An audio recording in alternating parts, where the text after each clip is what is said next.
Mifti Musanna dengan NIM 221010220045. Di sini saya ingin mengerjakan tugas video yang merupakan tugas UAS daripada pelajaran biologi sel dan molekuler. Nah, pada video ini saya ingin menjelaskan tentang replikasi, transkripsi, dan translasi.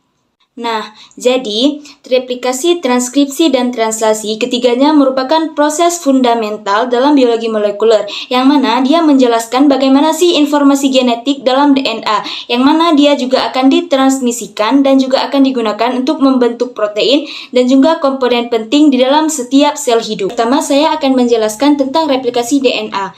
Nah, apa sih replikasi DNA? Jadi, replikasi DNA merupakan proses penggandaan materi genetik. Pada replikasi DNA, terdapat 3 tahap di dalamnya. Yang pertama yaitu pembukaan DNA. Pada pembukaan DNA, terdapat enzim helikase yang dapat membuka untaian ganda DNA menjadi 2 untaian tunggal. Untuk tahap yang kedua yaitu sintesis untaian baru. Enzim DNA polimerase akan menambahkan nukleotida baru untuk membentuk untaian baru yang komplementer. Sedangkan tahap yang ketiga yaitu pemisahan untaian baru. Pada pemisahan untaian baru ini, untaian baru akan terpisah dari cetakan awal dan dia akan menghasilkan 2 molekul DNA yang identik. Protein sangat dibutuhkan di dalam tubuh. Nah, jadi bagaimana sih cara pembuatan protein? Jadi, pembuatan protein ini sering disebut dengan sintesis protein. Secara umum, sintesis protein terdiri dari 2 tahapan, yaitu transkripsi dan translasi. Transkripsi merupakan proses pembuatan salinan mRNA yang berasal dari DNA, sedangkan translasi merupakan proses penerjemahan mRNA menjadi protein. Singkatnya, sintesis protein adalah proses DNA menjadi mRNA, lalu mRNA menjadi protein. Yang pertama yaitu transkripsi. Transkripsi terjadi di dalam nukleus dan ada 3 tahapan yang terjadi di dalamnya. Yang pertama yaitu inisiasi, yang kedua elongasi, dan yang ketiga terminasi. Saat terjadinya proses transkripsi, DNA yang terkandung di dalam nukleus akan dihampiri oleh RNA polimerase. Inisiasi ini dia akan terjadi saat RNA polimerase melekat pada daerah promotor gen. Pada saat itu, RNA polimerase akan mulai terbentuk mRNA melalui cetakan DNA template. Ada poin yang harus diingat pada transkripsi, yaitu adenin pada DNA akan berpasangan dengan urasil pada mRNA. Tinin pada DNA akan berpasangan dengan adenin pada mRNA. Guanin pada DNA akan berpasangan dengan sitosin pada mRNA. Yang terakhir, sitosis pada DNA akan berpasangan dengan guanin pada mRNA. Kemudian, RNA polimerase akan mengarahkan pembacaan dari arah 5 ke arah 3. Proses ini dinamakan sebagai elongasi.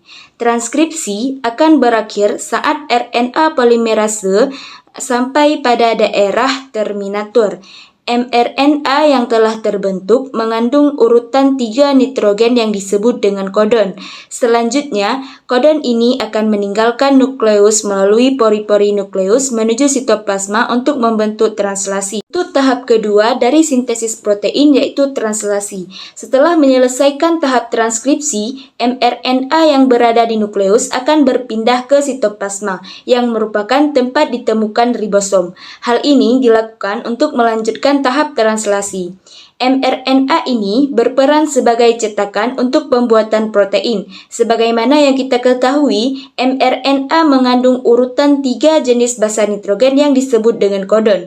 Sehingga, poin yang harus diingat adalah translasi merupakan proses penerjemahan mRNA untuk dibuat menjadi protein. Sama dengan transkripsi, translasi juga memiliki 3 tahapan, yaitu inisiasi, elongasi, dan terminasi.